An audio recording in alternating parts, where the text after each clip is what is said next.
Blog Talk Radio. Are you ready to take a bite out of the competition? Are you looking for ideas to make your business better?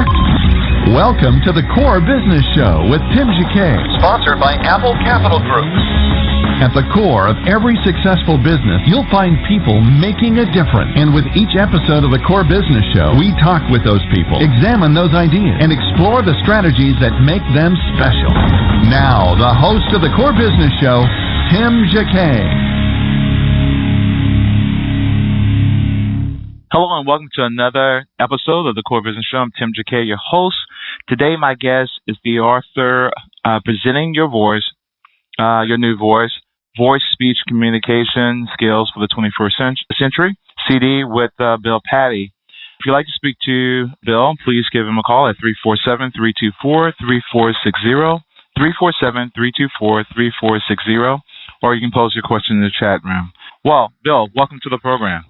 Hi, Tim. Thanks for inviting me. Great.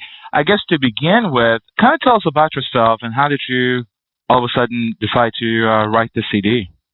Well, it wasn't all of a sudden, really. It's been going on my whole life. Been in radio and television as an announcer, and this kind of progressed through the years. I also worked as a professor at a local university for 15 years. So I combined the two, the voice and the professor, and I became yourvoiceprofessor.com. And that's what I do. I teach people how to speak, how to use their voice, how to improve their life and career with their voice and speech. And a lot of people don't think about how important that is, but it really is critical today as we go along with all this technology that people learn how to speak properly. Well, how did you begin your career in radio and TV?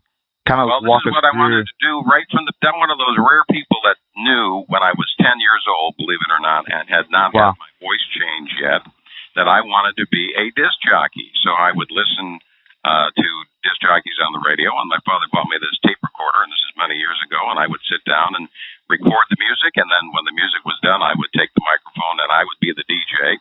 And I did this for years and years in my room, believe it or not.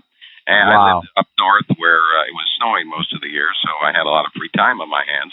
And as a result, slowly I developed as an announcer and became a radio television announcer all over the country, and have done commercials and videos, DVDs, just about every facet of the business that you can imagine I did with the voice, even sports announcing. So I've done it all, and as a result, I have a real good command of my voice, and that is really critical when you're trying to sell someone on yourself, your product, even yourself as a date.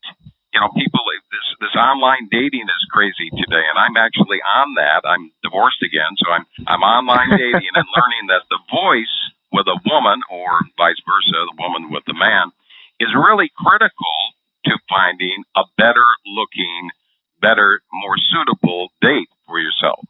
So this is all part of your life in general. Life is a performance, and if you remember that, you can perform at optimum level, and you can do better, obviously, in your career and your life. When you began that particular career, did you go straight to college, or you just went to send your information out to radio stations and landed a job there? I went to college. I went to Butler University in Indianapolis and studied radio and television for 4 years, and then and of course, when you're a disc jockey, you move around a lot, and I did that, moved to various cities, developing as an announcer and moving up the ladder, as it were. And then, of course, you reach a plateau when you get to a certain age where you cannot continue to work in that kind of business. And then eventually you have to branch out into another area. So I started doing voiceovers, commercials, and videos and DVDs and even on-hold messages. Anything that needed a voice, I was doing it and recording it and making pretty good money doing that. And, of course, that today is a lucrative income for many, many people, whether it be celebrities or just regular announcers. I've done this through the years, and then eventually I developed into teaching people voiceovers and even into teaching them voice and speech skills. So that's where I'm at right now. I teach individuals around the country how to speak better, how to get rid of accents, how to improve their voice. They all have specific problems I work on. I do it with corporate entities. I go go to a corporation, work with groups of individuals, 3-hour PowerPoint presentation, teach them how their voice on the telephone represents a company. That, of course, impacts the bottom line for the company. So the person on the phone is actually the most important person in the building. It's not the CEO. It's not the CFO. No, it's the receptionist out front who answers the phone first, who has the first contact with new customers and old customers. That is a critical thing that we forget about today as we build our business. We're so worried about the inner turmoil of the business, we forget about the basics. And the basics are communication at its purest level. You have to have somebody who knows how to speak, how to be friendly, what to say to people, and to get the job done well. And that's a person who is not making minimum wage, who is well-trained, who is respected in the organization. Those are the kinds of people you want working for you, and that makes you a better company. It makes a lot more money for you as well. There's actually 3 reasons to be voice speech trained as I talk about money, and that is money, love, and confidence. So I touched on the money part. It's customer service. That's what having a great voice and great speech abilities will bring you. A lot of money. It will. It simply will make you more career advanced. You're going to get those promotions. You're going to be thought of more highly in your organization if you can make a complete sentence. So this is critical, and that's how businesses are going to succeed in the future. Communication.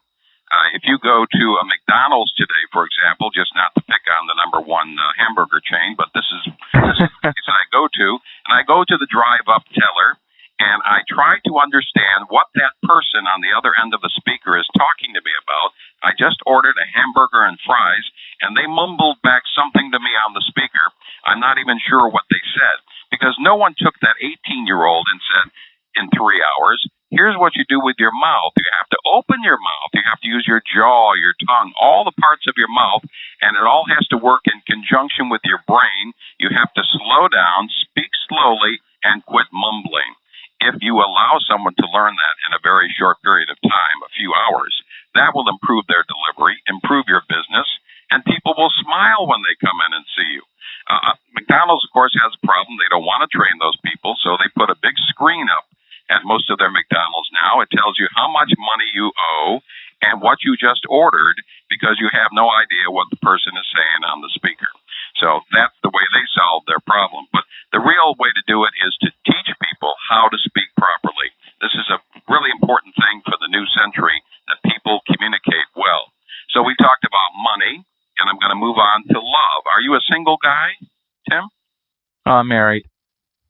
Oh, sorry to hear that.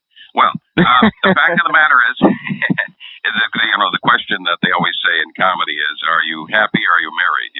That kind of thing. But the reality is, married or not, maybe someday you're going to have a situation where you're going to have to get yourself a new date. I hope not, but perhaps that will happen. Or people who are listening to us today who are single are looking for a new person in their life, a love interest. The fact is, the voice is the critical part of the operation. Now, you haven't been online dating, I don't think. Let's hope not.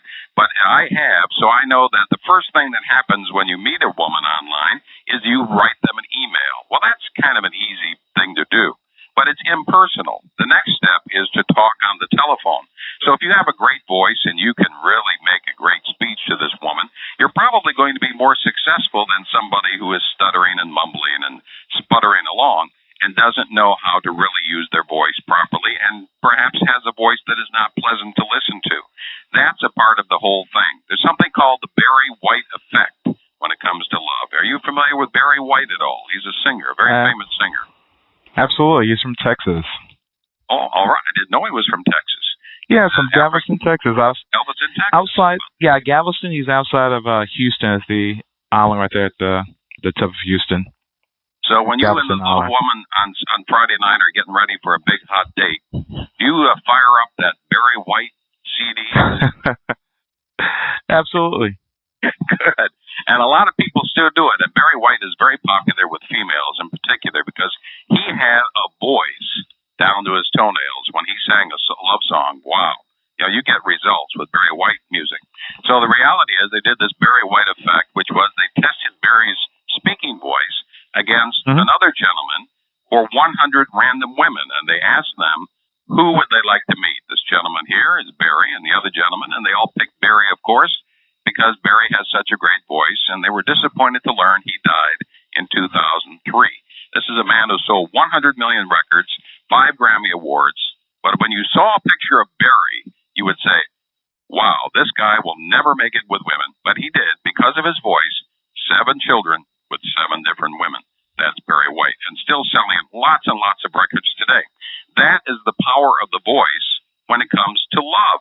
And love is important in your life. Everybody wants to be loved, and if you want to be loved by the right person, a better-looking person, a more attractive, intelligent person, wow, this is the way to do it. You have to show that you have the communication skills to go out there and compete for those kinds of people.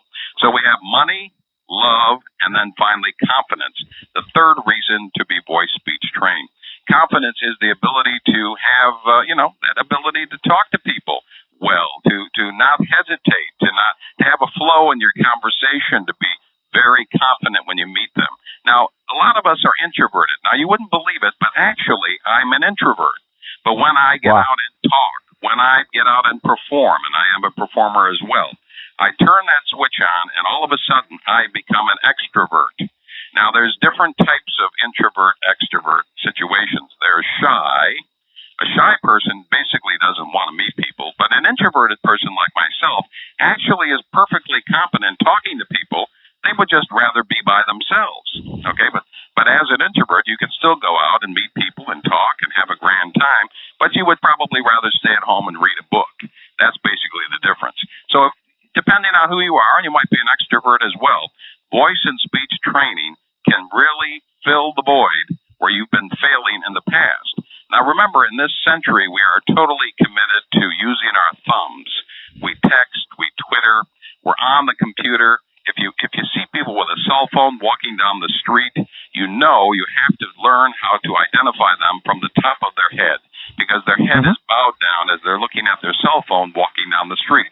For crying out loud, there was a lady who walked into a lake off a pier a couple of weeks ago, and I think it was up in Illinois. She actually walked off the edge of the pier because she was looking at her cell phone. I'm not kidding. That's what's going on today. People are totally immersed in their phones. They're not communicating with people face to face. You're on Facebook, you're writing down all this great information, you're telling the world you're at Taco Bell having a chimichanga, but you don't talk to people one-on-one. You don't know how to do that. So it's important that you learn those basic skills that will help you to talk and meet people, to go in and have that interview for a job, to do the types of things you still have to do to get ahead in this world. Do you think we have a revolution on communication at this point? I mean, within the last 3 years, you have your Facebook, you have your Twitter, you have Pinterest across the board, and people now has developed a different language itself. They are communicating less and less one-on-one, or are they doing it in a different way that, to the point like you mentioned, the lady with her phone, they're getting things done, but it's more of a subculture that seems like is really dominating who we are as people. We're saying something broken to someone in the broken language, whatever, because you only can fit so many characters in the tweet or a text. And they're getting things done, but however, in hindsight, we're developing a different way of communication. And do you think that's really effective, or that's going to hinder us long term? Well, ultimately, obviously, it's going to change, continue to evolve, and it's mind-boggling to think we've gone from, and I'm not a really young guy, so I remember telephones back in the day when we had what was called party lines. Absolutely. Do you remember party lines? Okay. I remember party lines. Were, for those who don't know or are too young to remember, a party line my father bought because it was cheaper to buy from Ma Bell, this line that had several neighbors on the same telephone line. So when I picked up the telephone, I had the next door neighbor on the phone all the time. This lady never would get off, so I could call my girlfriend. That's how primitive we were compared to today. And that's in one generation. We've gone from the party line to cell phones that are literally the smartphones that do everything for us, almost everything. So imagine where we're headed in another generation. But through it all, we're still going to have to be able to speak. sometime, somewhere, we're going to have to communicate with someone to get what we need, to sell a product, to manipulate people. Yes, it's true we manipulate people. We convince them to do something they don't necessarily want to do. They don't necessarily want to buy that car over there, but a good car salesman can make a sale if he knows how to talk to them properly, if he knows how to kind of smooth it over and get the job done. That's why every time you go to a car dealership, they say to you at first, would you buy a car tonight if I can make a great deal for you?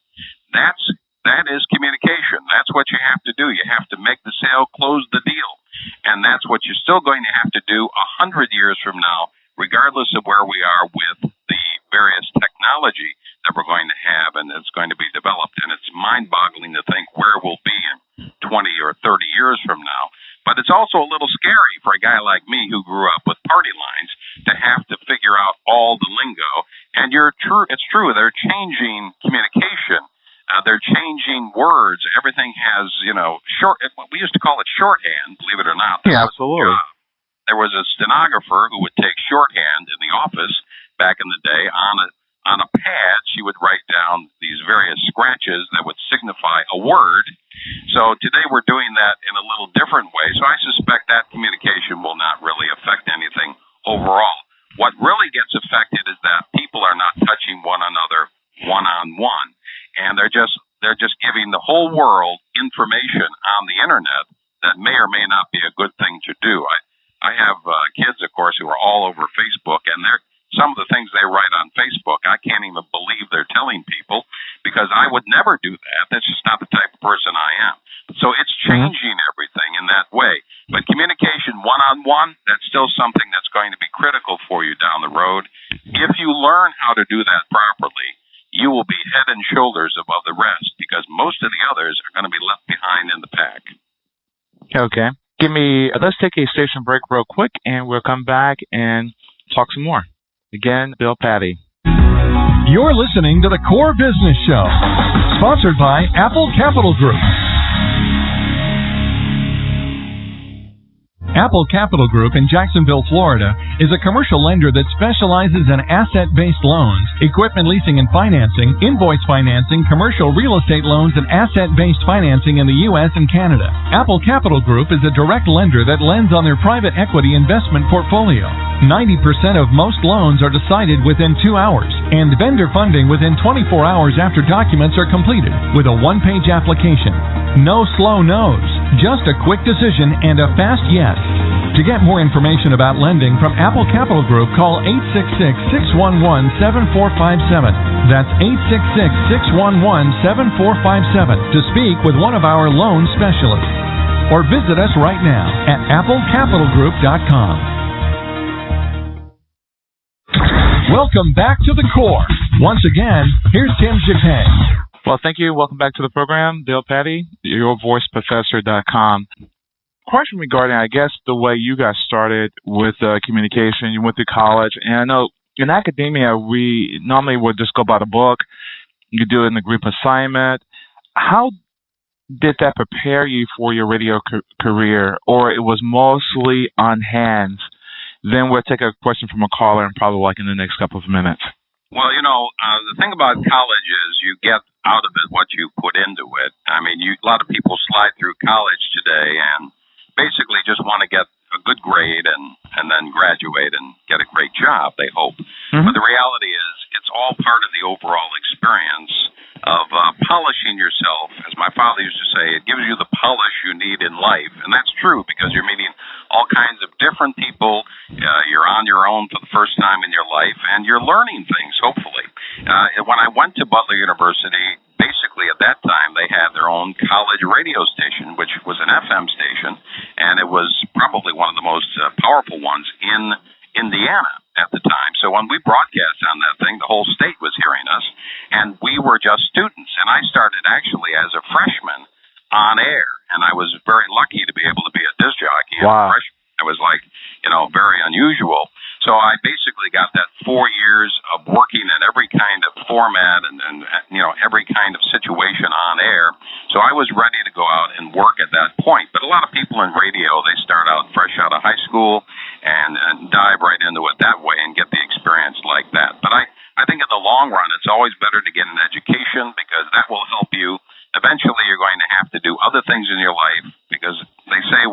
4 or 5 careers in a lifetime.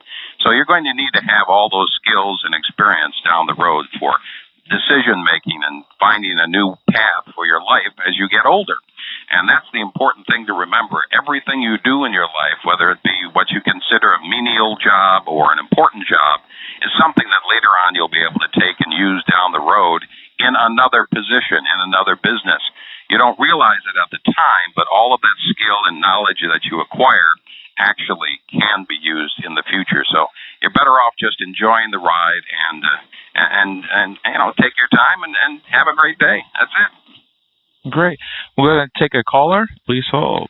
Caller, you're online. Hello? You online with Bill Patty? Well, I guess that didn't work out. Well, that's a different form of communication. I have not been on one of those radio shows yet. It's the first time after 4 months, so I don't know where it is. But anyway, I guess we're going to continue. You were fortunate enough to work in a radio station, and I know sometimes they allow certain students, okay, you can do the radio station, you can do the advertising. They only have like a certain amount of slots they can offer. Right. And fortunately, you had yours. Radio is such a tough business today. It's changed dramatically, and it's so different than when I started out. And I don't know how much radio you're involved with yourself, Tim. Are you doing this specifically, or do you do other radio things? Well, no. The way this came out to be, we have a finance company, and we started a blog last October. Well, we got so many questions regarding the blog to ask for more details because the articles are short. So we decided, I think, around at the end of the year, one would just turn into a program that we would do maybe like once or twice a week. And we got more questions about it. People like the format because they can go and ask the person who wrote this book themselves about this particular thing. And it actually lessened all the traffic that come in to calls or emails and so forth. So it was a great medium. Now we're doing it 3 hours a day. 3 or 4 hours a day, and we just block this amount of time. People can call in and have questions, and it kind of serving twofold. And that's how we got started. So it mainly was kind of solving one problem of emails and calls coming to our office, and we only have like 5 people to answer the phones, and that was just causing a bottleneck, and we're trying to, respond to everybody timely. So this one gives medium more time people call in to have questions and so forth. To the point it got so popular, we started syndicating because some other people was hearing the show and they like the basic information that other shows weren't offering, how to start. I mean, from startup to small business. So that's how we got started into it. So more of a fluke. And so anyway, we're just going to go for the ride. Oh, you kind of got into radio kind of through the back door. To the back door. It was mostly to try to keep people from calling the office so much and asking a little bit more details or emails. So we decided to put this medium, and it's okay, we'll block this amount of time. And again, to the point that we went for one show a week. In January, now we're up to 4 hours a day. So, and it's a good community service. It's good for advertising, good for marketing. So we won't do it more than this. This will be it. Syndication is enough. And this really, Blog Talk Radio and these types of internet radio stations and other stations around the country, that's the future of radio because, things have changed dramatically as when I was young and listening to those radios in those days, it was AM radio. That was, believe it or not, that's a long time ago, and then eventually became FM. But now it's basically owned by corporations. Most of these stations are run by one corporation. They might have 400 stations in the country syndicating one person, like a Howard Stern or a Delilah. And when you're listening to Delilah in Cleveland, she's also broadcast in 400 other stations, So you don't have a lot of opportunity, really, as an announcer that you used to have in the old days to get, to move your career forward. So I think the internet, Blog Talk Radio, will be the future of radio and eventually will kind of take over this business. And that's a great thing. So radio is evolving and changing. Of course, satellite radio is a part of that as well. And I did do a lot of the things you talked about there briefly, like advertising. I was a salesperson in radio. I was a program director, all the different positions. And that's a good thing to learn because, again, you're learning a business. And whether it be the radio business or any other business, they're still basically run the same way. They have accounts receivable, accounts payable, people. You need a receptionist. If you learn the basics at any business, you can eventually, hopefully, maybe get your own business and move ahead and make more money, obviously, and have a better life. But communication is the key to that, and that's why voice and speech skills and learning how to use your voice properly can really affect your life in a very positive way, and that's what I do. So how do you actually coach a person to improve their voice? I guess just give some highlights. What do you actually do when you sit down or talk to a person on the phone? Hey, this is what you need to do. Basically, I have a course laid out, and it goes anywhere from, you can take 1 week. Generally, 4 weeks is a good optimum time to do this, and that's 1 hour a week for 4 weeks. Then we go up to 12 weeks, so we can do as much as 3 months. People have specific problems that they want to cure. Some have a problem speaking generally. They mumble, or they talk too quickly, or they're from another country and they have an accent. There's just so many different things that can be a problem for individuals. So you work on those individual problems, but you also work on the basic things, the articulation, the resonance, projection, all of that, the pitch and tone, and that's what you do to get them in a position where they basically know how to use their voice better than they did before. Then it's up to them to take that information and to use it in their everyday life. Now, there's 2 ways to do that. You can hire me personally to teach you via the telephone once a week as we go through all of that together. And, of course, I work with you, and I'm listening to your voice and helping you out. Or you can do it through your company. You can hire me to come in, fly in, and do a corporate PowerPoint presentation where I teach up to 20 people in a class for 3 hours, and we teach them the basics of voice and speech skills. And believe it or not, it doesn't take all day. This isn't surgery. It's 3 hours of intense work, and you will change the way people feel about the way they speak and communicate with your customers. So that's 2 of the ways. The third way is this 2 CD set called Presenting Your New Voice. This is a $60 item. It's the least expensive alternative for you. You can listen in your car. You can listen at home, wherever you are. You can listen over and over again. It's the same basic exercises and information you would get if you hired me. Of course, I'm just not there in person, but I am on the CD. So those are the options you have to improve your voice. This isn't like going to a plastic surgeon. This isn't like trying to lose weight. You don't have to pay a lot of money. It's a one-time investment for a long-term gain, and that's the best part of it all. If you understand that voice and speech is critical to your success down the road, and you're willing to make the sacrifice to do it properly. Now, a couple other things, Tim, I wanted to talk about very briefly. When you mentioned what I do with people individually, one of those is to define 6 goals that people need to improve on for better overall speech and voice skills. So if you don't mind, I'd like to go through these goals. Goal number 1 is vocal health. I'll bet you didn't know that your voice, Tim, is very, very important to the person you are and to your health, believe it or not. Because people don't realize the voice, this mucous membrane in your throat, people call it the vocal cords, and I call it the vocal folds. Because if you look at a picture of them, they actually look like folds. And of course, they vibrate at tremendous speeds to come up with as the air pushes through to give you that sound. So what you have to do is live a healthy lifestyle, treat your voice like an instrument. This is an instrument. It's a vocal instrument. It is there to last you a lifetime if you take care of it. So you have to feed and care for it properly. And by that I mean you always drink bottled water whenever possible, and particularly if you're speaking, because water is like oil to an engine in a car. This lubricates your vocal folds and keeps them at a maximum output, so you will not have kind of a dry throat or perhaps an irritated feeling throat. Maybe you've done a lot of talking, you do 3 interviews in a day, and your voice is feeling a bit scratchy. That's because you're overusing your voice. So you have to be careful. If you overuse it, you can damage it. We have a lot of singers today who are going through problems with their voices because they overuse their voice. They don't allow them to rest, which is basically rest is you do not speak. And that's people like Celine Dion now, who is taking time off from Vegas for the next 3 months because she has had damage to her vocal folds, and she's hoping that not speaking for 3 months will improve it to the point where she can come out in June and perform again in Vegas. It's that important for for her because she makes a living doing it.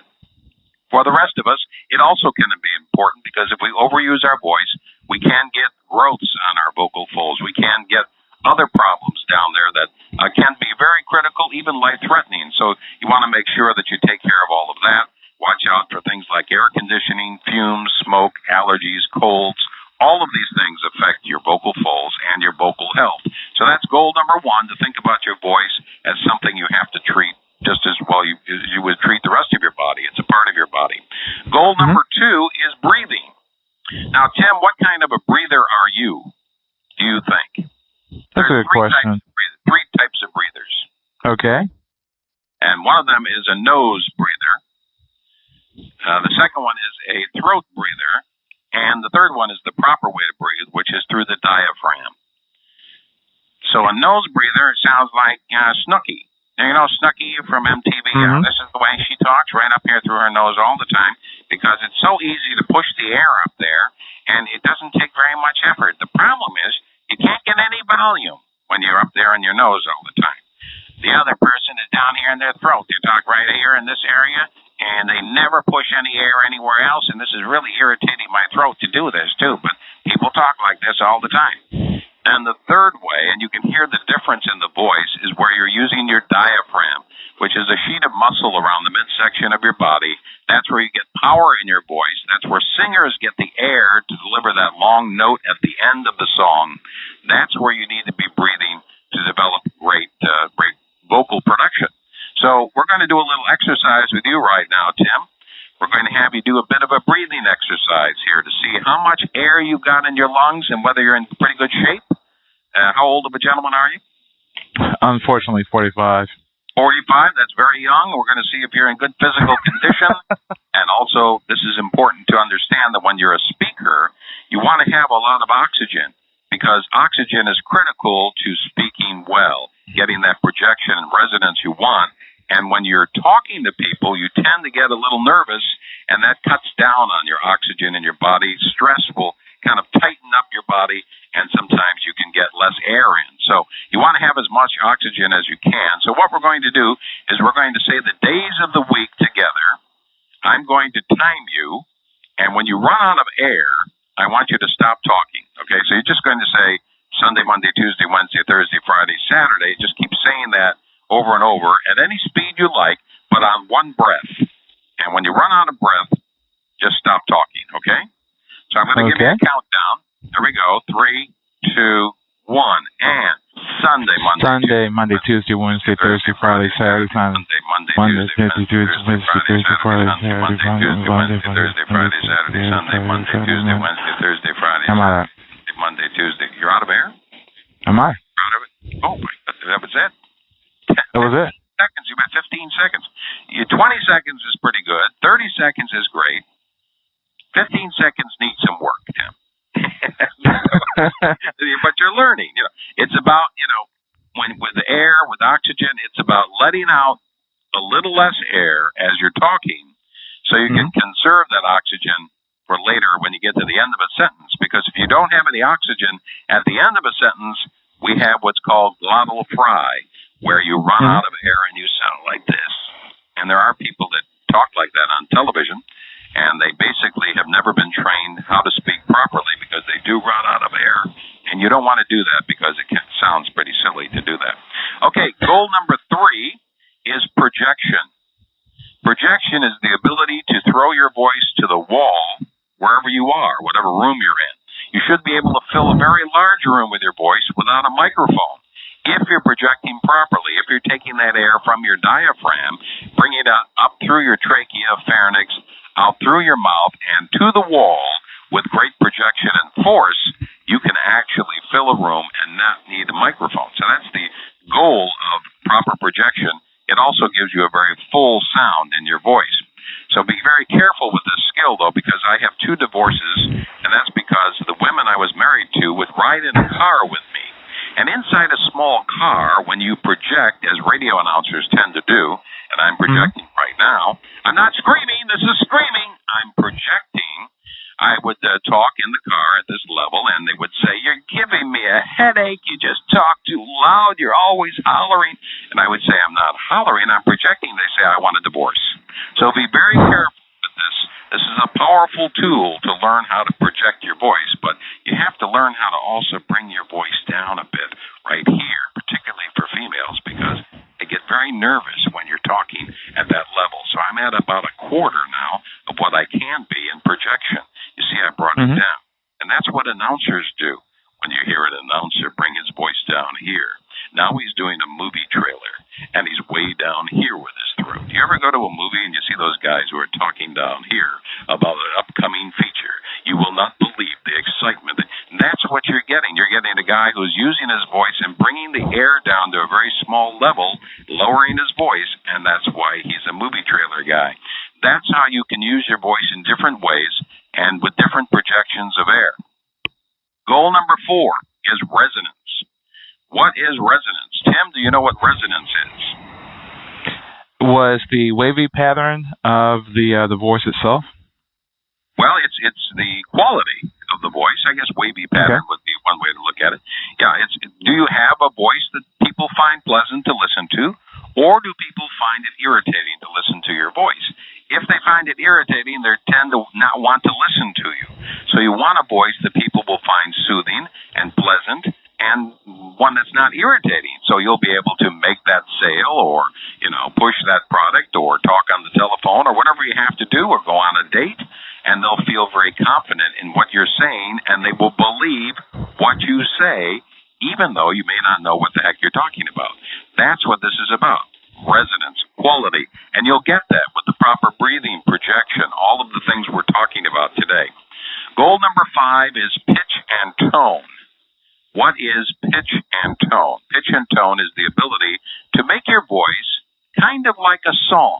When people sing a song, they go for a high note and a low note and everything in between.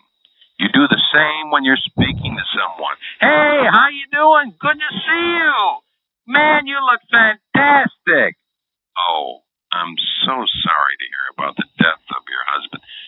It's that kind of a feeling, a conversational feel to your voice that makes you stand out from the crowd, that makes you lively and makes you interesting to listen to.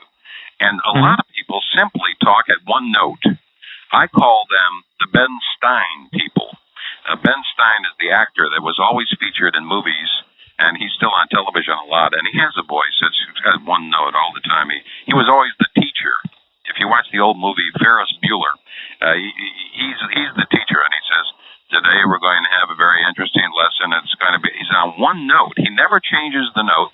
And I was a professor at a university for 15 years, and every other professor spoke right here, one note, and that's why all the students went to sleep in the class, because you didn't vary the pitch and tone.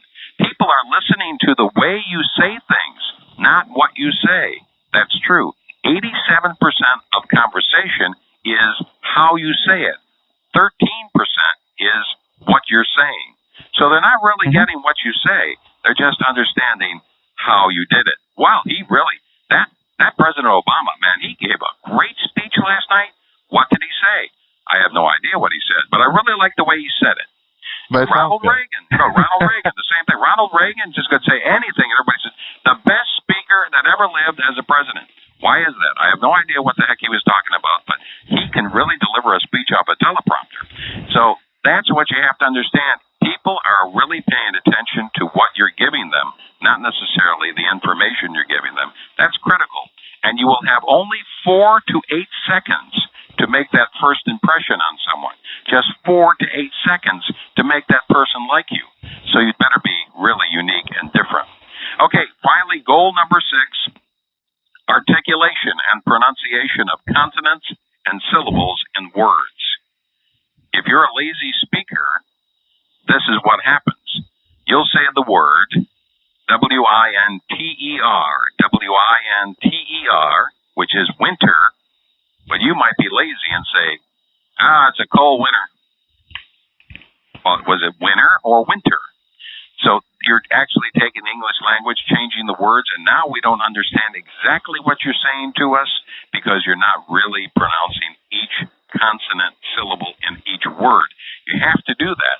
The word, W-O-R-D, word, has that D at the end that you actually have to move your tongue forward to touch your forward teeth, the top of your teeth. If you don't do that, you don't get that D out properly, and it will sound like word. And that's what people do. They cut off the ends of words.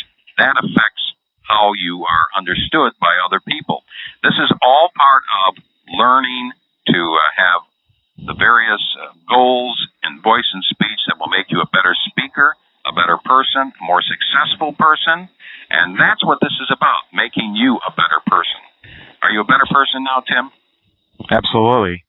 I have some questions for you. First Sure. of all, regarding vocal health, which we had this question already. On vocal health, you have singers, for example, remember Dionne Warwick back Sure. in the 60s? Her voice was really, really clear. And I know as we age, our voice will age as well. Think of the Lucille Balls. If you looked at her stuff in the 40s, her voice aged dramatically through the 50s and 60s and got really, really low by the time she got to the 60s. Hey, is that just a fact of age, or is it a fact of diet? Or Dionne's problem was probably smoking and overworking her voice. Right, and you know what happened to Dionne's? I guess it was her. It's a relative, or Whitney Houston was related to Dionne Warwick. So Whitney Houston, who had a tremendous smoking problem, she smoked a lot of different things, but that affected her voice to the point she could not perform anymore. And that's what will happen to your voice. Now, Lucille Ball is a whole different story, but it's interesting that you remember that her voice changed. If you watch the old I Love Lucy shows from the 50s, Lucy's voice was fine. She had a very good voice, clear voice. But by the 60s, something had happened. Well, what happened was, in 1960, she did a Broadway show called Wildcats. And she was doing, in those days, they didn't have these wireless microphones that they have today, this great sound system like they have today. In those days, you had to project from the stage with your voice 8 shows a week. You only got 1 day off. So as a result, she damaged her voice during that Broadway run. So when she did her show, her color show on television in the 60s, her voice had changed dramatically, and it never came back. It actually can be damaged by overuse or overextending your voice. That's why I'm saying the vocal health of your vocal folds is critical, because you can change the way you sound. Another example of a person who has damaged his vocals is Bill Clinton, who now, if you listen to him, he's more raspy than ever because he just can't stop talking. Back when he was running for president, many years ago, the doctors told him, you have to stop talking on the campaign trail. You just can't keep going like this. Remember, the second time he ran for president, he got on a plane and he was going 24 hours a day. I don't know if you remember that. He was actually campaigning 24 hours around the clock for a number of days, and his voice was done. And the doctor said, if you keep talking, you're going to lose your voice totally. And he kept talking, and he's still talking today a lot. And his voice has gotten progressively worse, more raspy, because he's damaged the vocal folds permanently now. They will never come back the way they were. So if you have a problem with your vocal folds, if you feel irritation in your throat, if you feel you've overused it one particular day, rest your voice. Don't talk. That's what singers do. That's what Broadway performers do. They take 1 day a week and they don't speak. They write everything down on a pad of paper. People in Vegas, like Celine Dion, for example, she has an ear, nose, and throat doctor on call, and she will not talk for 3 days before she records a record. Now, that's really someone who's worried about their voice, because it's that critical for her success and for her career. And if you're worried about your voice, if you use it a lot in your line of work, you're on the telephone all day, give your voice a chance to rest. That's the only way the irritation in your vocal folds will get a chance to kind of relax, go away, and get better. You continue to irritate them, and then you'll have things growing there, you'll have problems, and that can be obviously a big problem for you. So take care of it. But that's a great thing that you came up with on Lucille Ball. That doesn't usually happen that people know about, her change in her voice. Yeah, and a few others, probably, if you just really think about it, they almost say the same. Probably, but you look at singers like Barbara Streisand.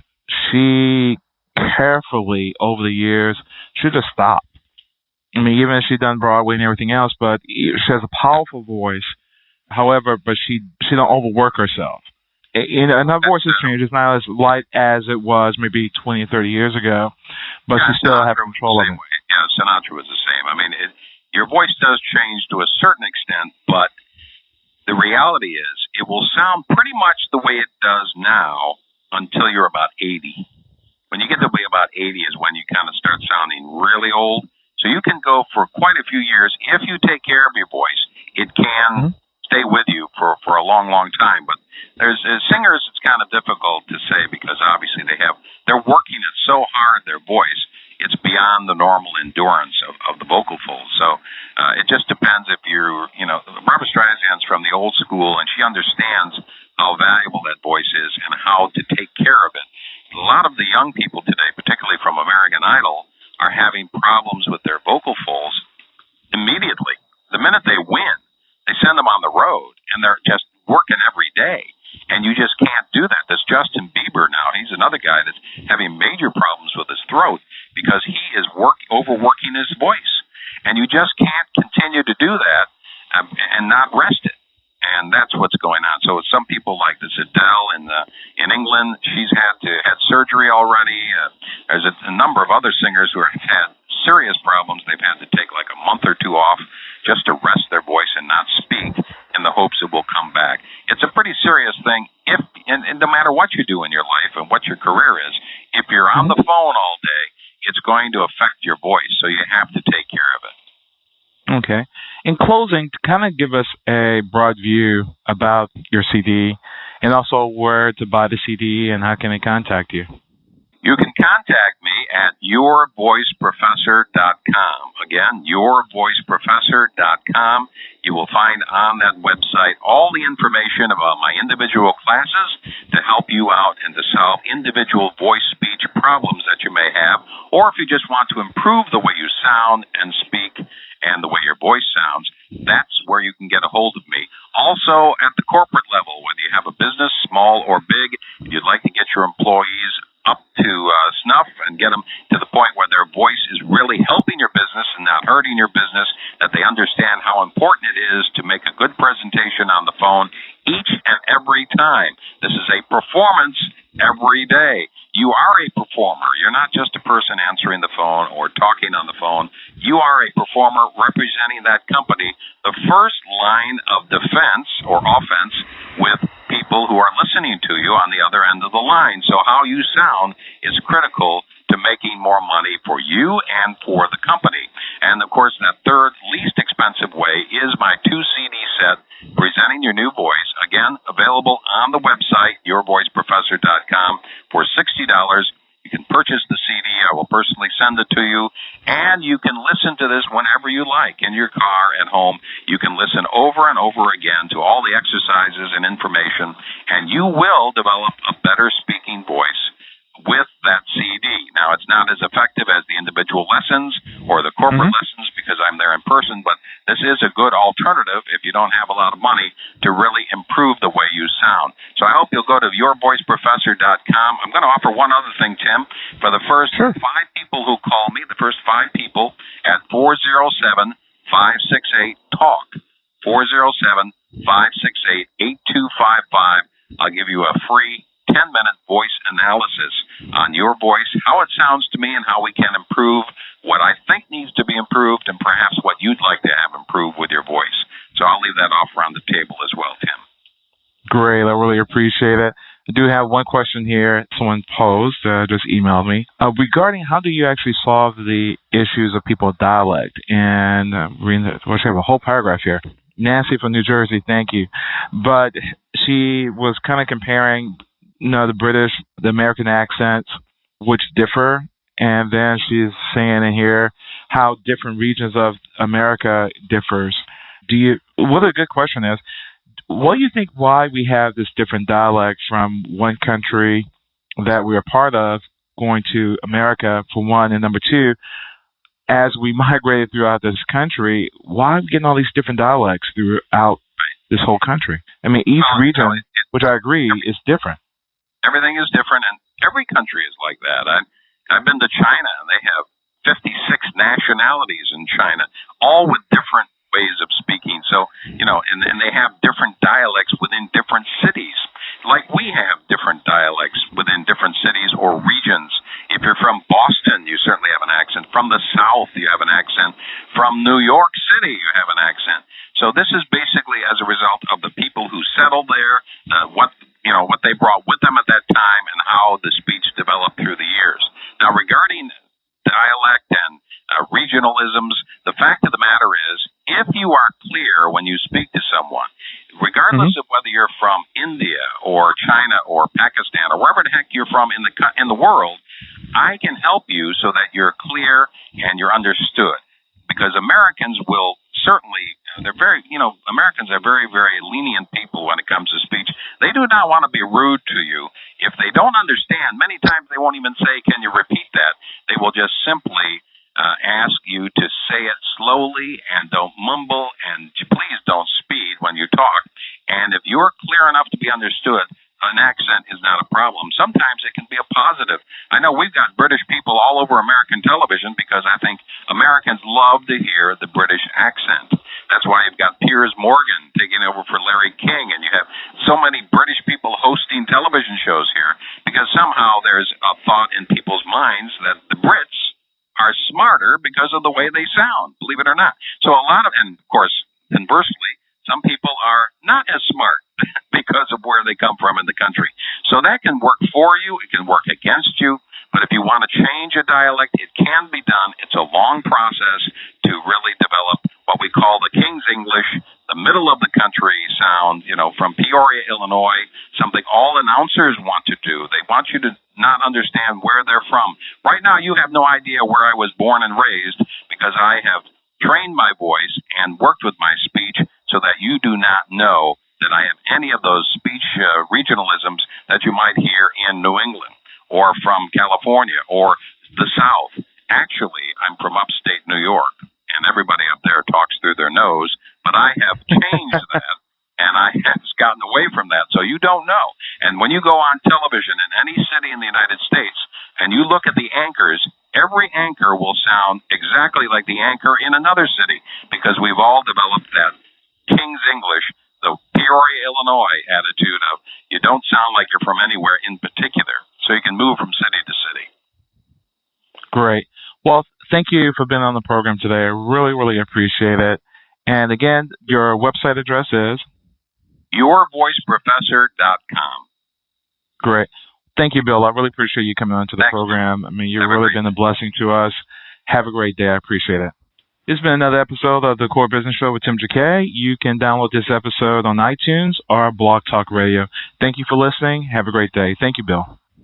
Thank you for listening to the Core Business Show with Tim Jacquet. For more information about equipment financing and asset-based loans, visit our website, applecapitalgroup.com. That's applecapitalgroup.com. Or call us at 866-611-7457. We hope you'll join us for our next episode. And remember, you can always get to the core via iTunes.